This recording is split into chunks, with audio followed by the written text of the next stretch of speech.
Hello, folks. Welcome to another concert review by yours truly, HD. It's the middle of summer. We're in the festival season here in Montreal, and as part of the Montreal International Jazz Festival, I went to see Courtney Barnett. Obviously, she's not really much of a jazz artist. She's much more of a rock artist. If you don't know, Courtney Barnett is a musician from Australia, from Melbourne, I believe. I discovered her a number of years ago. Let's see, when her first album came out, roughly, I think it was in 2015. Her first album's called Sometimes I Sit and Think, and Sometimes I Just Sit. And that really is a little bit representative of her style, that album name, I find, because Wikipedia will describe her as being known for her witty, rambling lyrics and deadpan singing style.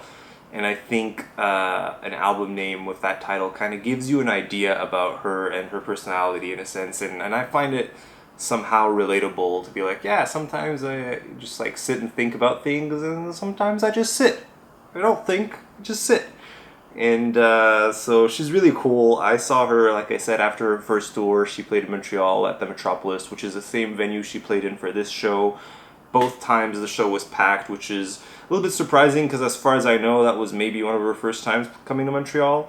I'd have to check. I'm really not entirely sure. Maybe she played the festival circuit before, or something else. But really, she's pretty much just a good old rock music type of artist and musician. Probably falls more into the indie rock or alt rock kind of subgenres. But I find that she really embodies very much of like a rock attitude and persona, while kind of bringing her own unique perspective to the game, which tends to manifest itself through her witty lyrics or whatever they are. And there's like a dose of humor in her presentation and her like aesthetic, I guess, to a larger degree. But she was nominated for a Grammy for Best New Artist in 2016, and I think that in the next few years she's gonna win a Grammy in some way, shape, or form in the rock domain, because I really think she's extremely talented, a great songwriter, and a lot of people can like her music, and it's really fun. In terms of the live show that I went to, like I said, it was part of the Festival International de Jazz de Montréal, which is the Montreal Jazz Fest, the biggest jazz fest in the world.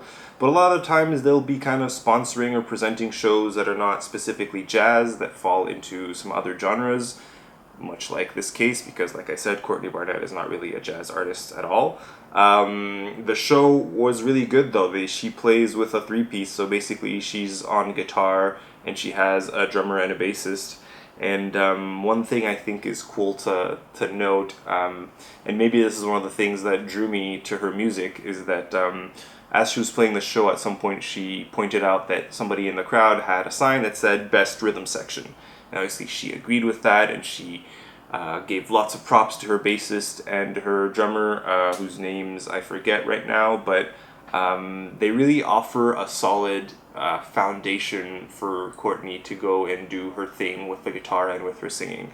I really like the grooves that they find and how everything kind of comes together.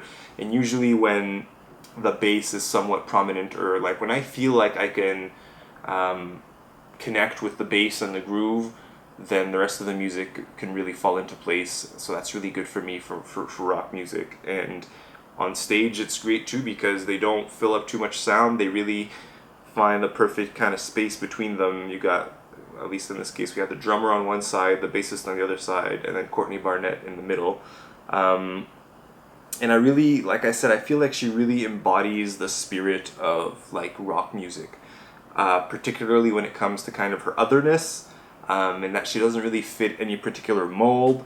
And a lot of times I feel that she's kind of imperfect, but it's all part of her appeal, I think. And in a way, in a way, she kind of reminds me of Kurt Cobain, in that like her voice isn't particularly good, so to speak, but it really fits the music and fits the kind of rebellious rock spirit Albeit in her case, it's with also much more humor than it would be for somebody like Kurt Cobain and Nirvana. And I don't really think she sounds like anyone else that I know. And even on stage, she kind of stands out. I mean, she plays left-handed guitars. I assume she's left-handed, and she, at least in her show, was playing Fender Jaguars. And for those of you who don't know, Fender is one of the biggest kind of guitar manufacturers out there, and they have two of the most classic electric guitars in the Fender Stratocaster and the Fender Telecaster, and they have very distinctive like types of bodies, like a very distinctive look. And the Jaguar is kind of like a middle child or like a third child that is not as popular, kind of looks a bit weirder, has a sound that's like maybe a little bit in between, it's its little own thing.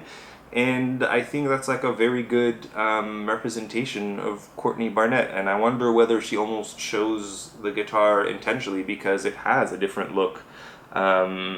So even when she's playing it too, like whenever she misses a string or whenever her voice breaks and there's a little problem, it almost just adds to the charm of her performance because her voice isn't perfect, because she kind of has this spirit and attitude that it really, I find, fits the rock mold very well.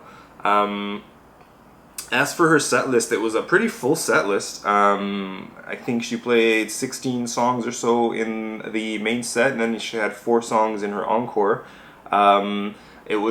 I think she played 7 songs or so from her more recent album, Tell Me How You Really Feel, which I included in my list of best albums from last year, I guess it was. I have an article on Medium cataloging my top 15 albums of both last year and the year before, so I'll post the links to those, check them out if you're interested. And so she had 7 songs from Tell Me How You Really Feel, and she had 5 songs from her previous album. And then she had a number of songs either from her earlier EPs or from other work, and I came to realize that as much as I thought I knew all of her music, I don't know her EPs very well. So that's something new for me that I can go in and discover. But one of the cool things with her encore in particular, and this is something that Wiseblood did as well, if you saw my concert review of her show, you'll know that initially, at least for the first song of her encore, Courtney Barnett played alone. And she played, it wasn't really an acoustic song, but it was just her and the guitar, and she was playing one of her songs from the Lotta Sea Lice album that she did with Kurt Weill. And so apparently she's quite good friends with Kurt Weill, and Kurt Weill is actually somebody who I could say sounds similar to Courtney Barnett in that they're both kind of these weird indie rock figures with their own weird style of singing, and it just works for them. And so their album actually from a couple years ago, Lotta Sea Lice, is also really cool and worth checking out, especially if you're into Kurt Weill. I think he might be a little bit more popular in North America, and people might know more of him. So she did that song, Let It Be, and so that was really cool. And then she also did a song apparently that she doesn't play very often as part of a fan request. A fan requested Ode to Adetta. And so she did that as well. And overall, it was like a really good show. She seemed very happy to be there, very thankful to the crowd. She kept on mentioning on how, I mean, she just kept on thanking the crowd and everybody around her really often, and then noting herself that maybe she's doing this because she doesn't want the night to end. So it was a really fantastic show. It was a Friday night, and so Friday night shows, I think, it's one of the best nights to have a show because everybody's like getting ready for the weekend after that. You don't really have to worry about much. So really it was great. So Friday night jazzfest show in Montreal, and like the Metropolis, for those of you who don't know, is close to the arts quarter, so to speak, in Montreal, the Quartier des Spectacles, which is where a lot of like concert venues and festivals take place. So it was generally like a really good mood. It was a lot of fun. And like she's definitely very much a rock star, I find, like, or at least a very proficient rock artist, in that she brings a lot of energy to the show.